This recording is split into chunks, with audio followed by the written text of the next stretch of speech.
नमस्कार बच्चों। आज हम हिंदी पाठ्य पुस्तक उन्नति कक्षा 5 की कविता एक बूंद का अभ्यास कार्य करेंगे। ये एक बूंद कविता है। इसके कवि अयोध्या सिंह उपाध्याय हरिऔध हैं।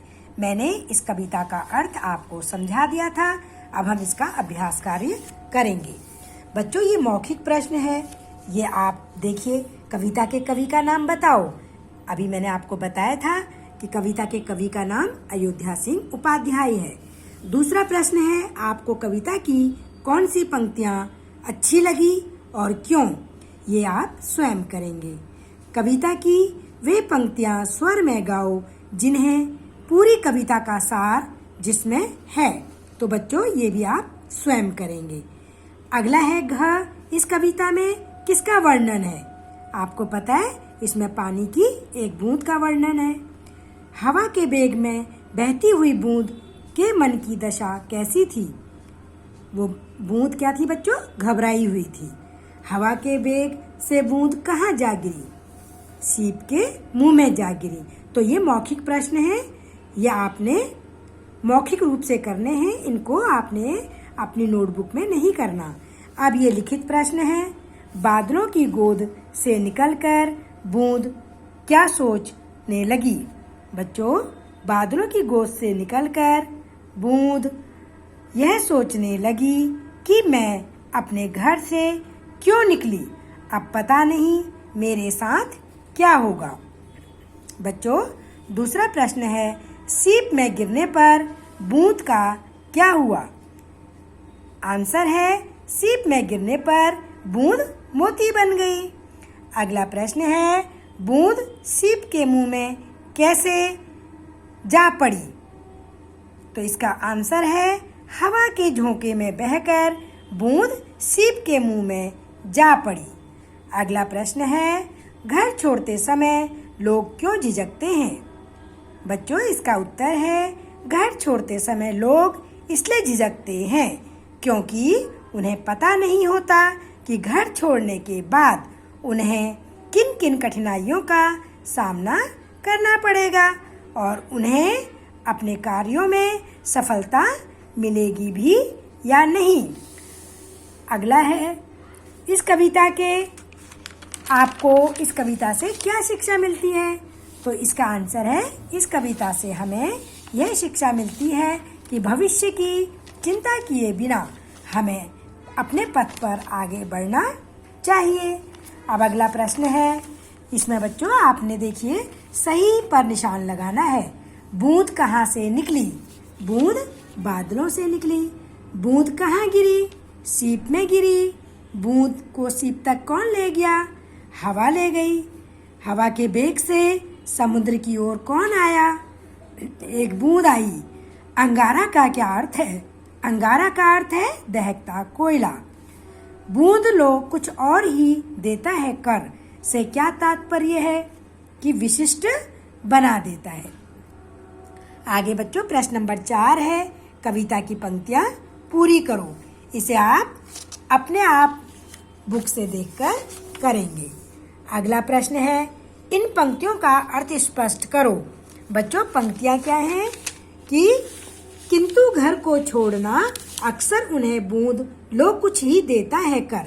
इन पंक्तियों का अर्थ है कि जब लोगों को घर छोड़कर किसी दूसरे स्थान पर रहने का मौका मिलता है तो उन्हें भी इस दुनिया में बूंद की तरह कुछ करके दिखाने का अवसर मिलता है। इसी तरह वे दुनिया में अपना एक विशिष्ट स्थान बना सकते हैं। अब बच्चों अगला है भाषा की बातें। इसमें 4 संज्ञा और 4 सर्वनाम शब्द आपने बुक से देखकर लिखने हैं। तो देखिए, संज्ञा शब्द क्या होते हैं? किसी का भी नाम संज्ञा होती है। तो बूंद, सीप, बादल, समुद्र, ये सब संज्ञा है। और जो संज्ञा के स्थान पर प्रयोग होते हैं उन्हें सर्वनाम कहते हैं। जैसे मेरे, मैं, वह, उस। अब अगला प्रश्न है, नीचे लिखे शब्दों में जो पर्यायवाची नहीं है उन पर गोला लगाइए। तो देखिए, बादल का पर्यायवाची क्या है? नभ नहीं होता है, मेघ होता है। ठीक है, तो हम नभ को क्रॉस कर देंगे।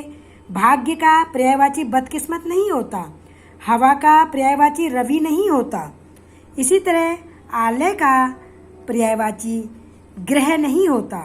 फूल का पर्यायवाची सुधा नहीं होता। ठीक है बच्चों, तो ये हमने इसको क्रॉस कर देना है।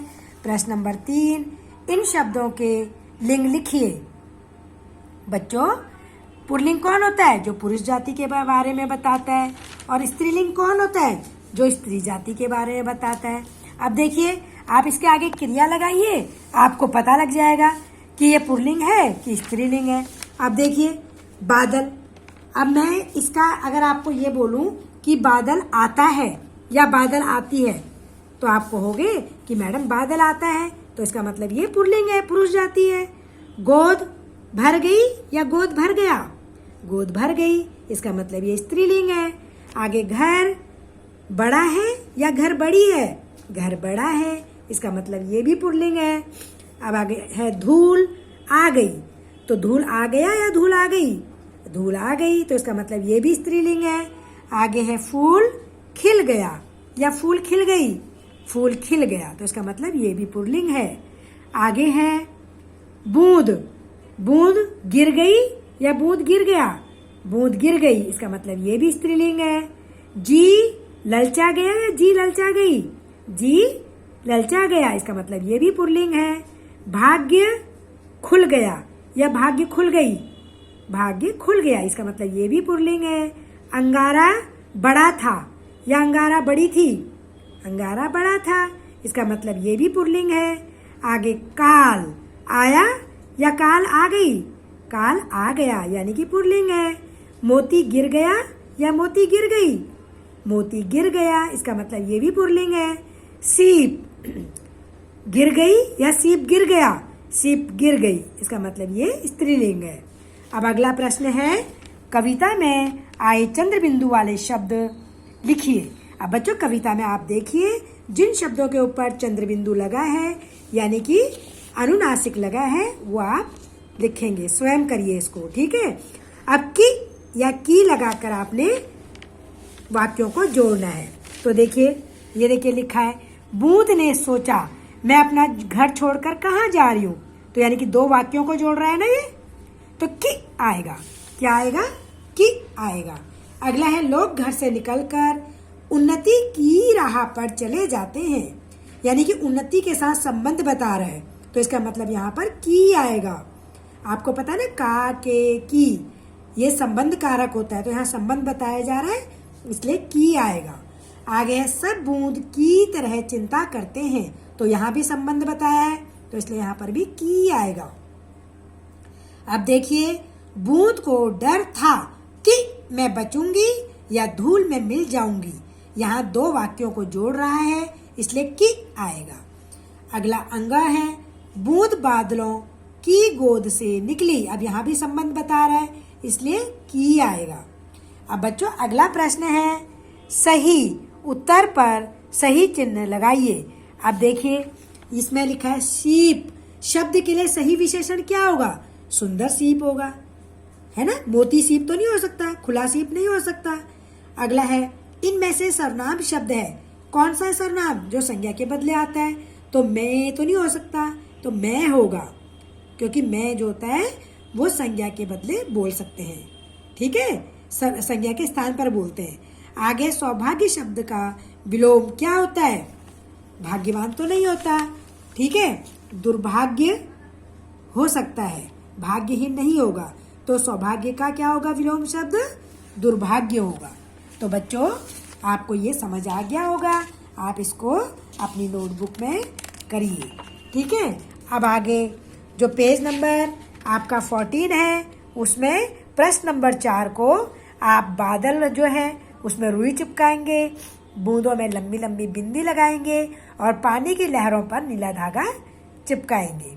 अब जो प्रश्न नंबर 1 है, सीप क्या होती है? क्या आपने कभी सीप देखी है? इसके बारे में आप पता करो, अपने मम्मी से, पापा से या गूगल पे पता करो। अगर आपने देखा है तो आपको पता लग जाएगा। अगला, क्या आपने कभी सीप से बनी चीज़ें देखी हैं? सीप से क्या क्या चीज़ें बनाई जा सकती हैं? आप सोचिए और इसको स्वयं करिए। 3rd है, बूंद समुद्र की ओर गई थी, वहां एक सीप में गिर गई। यदि वह सीप में नहीं गिरती तो और कहाँ गिर सकती थी? बताइए। समुद्र में गिर सकती थी, धरती में गिर सकती थी, कहीं भी गिर सकती थी, है ना। तो बच्चों, अब ये मैंने आपको कविता के प्रश्न उत्तर करा दिए हैं। आपको ये समझ आ गया होगा। अब आप इसको सुंदर सुंदर कार्य इसका अपनी नोटबुक में पूरा करिए।